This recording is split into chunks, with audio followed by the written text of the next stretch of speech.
It is one of the most maddening experiences in human interaction. You finally gather the courage to confront someone who actively crossed your boundaries, lied to your face, or ruined a joint project. You present the cold, hard facts calmly. But instead of apologizing, the toxic person instantly drops to their knees, bursts into tears, and screams, "How can you attack me like this when I'm dealing with so much stress right now?" In less than 10 seconds, the entire reality of the room has been flipped upside down. The person who committed the offense has magically transformed into the victim, and you, the person who was actually harmed, have been reframed as a cruel, cold-hearted bully. Most people make a critical mistake when caught in this trap. They feel an automatic wave of guilt, soften their stance, and start apologizing for how they brought up the issue. Today, we are freezing the frame. We are going to deconstruct the exact behavioral mechanics of weaponized victimhood and give you the precise, high-status protocol to stop this manipulation instantly without ever losing your temper. Let us analyze exactly what is happening on your screen. In advanced behavioral psychology, this toxic pivot is called DARVO. It stands for deny, attack, and reverse victim and offender. It is a highly effective, primitive smokescreen used by narcissists and emotional manipulators to completely escape accountability.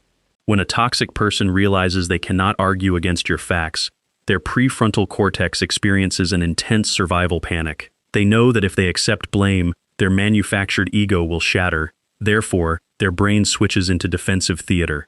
They don't try to prove their innocence, they simply try to manipulate the emotional temperature of the room.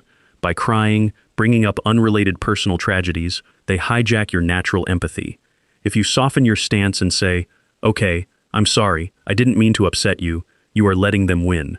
You are silently teaching them that throwing an emotional tantrum is a valid get-out-of-jail-free card.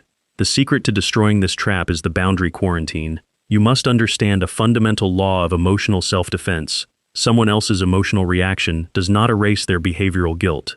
To build your psychological armor, you must master the 3-step Clinical Detachment Protocol. Phase number 1 is the zero sympathy absorb. The exact millisecond the toxic person starts crying, playing the victim, or bringing up unrelated tragedies, you must refuse to offer emotional validation. Do not gasp, do not look down at your oval feet in guilt, and do not say, "I'm sorry you're stressed." Instead, freeze your face into a completely blank, neutral, clinical mask. Maintain calm, unblinking eye contact with the bridge of their nose. Let them finish their entire dramatic performance in total silence. By offering an unreadable void, you refuse to feed their theater, forcing them to run out of breath and face the cold quiet of the room. Phase number 2 is the scripted decoupling. Once they finally quiet down, waiting to see if you are going to comfort them, you deliver your response. You must drop your voice volume, speak slowly, and explicitly decouple their emotions from their behavior. Use this precise linguistic script. "I hear that you are feeling stressed right now, but your stress and my boundary are two completely separate issues. We are talking about your actions." Say it with absolute, deadpan calm. This phrase is total psychological demolition for a manipulator. By using the words separate issues, you completely quarantine their emotional smokescreen. You are explicitly telling their subconscious mind that their tears carry zero transactional currency inside your brain. Phase number 3 is the loop reset. The absolute second you deliver the decoupling line, immediately repeat your original question or accusation using the exact same words you used the first time.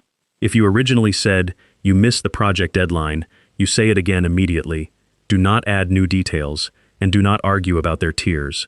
When a manipulator realizes that no matter how much they cry, scream, or play the victim, you will simply keep returning to the cold, hard facts like a broken record, their strategy completely collapses. They will realize you are entirely unmanipulatable, back down, and search for a softer target. Your empathy is a beautiful human trait, but the moment you let a predator weaponize it against your own boundaries, it becomes your greatest weakness.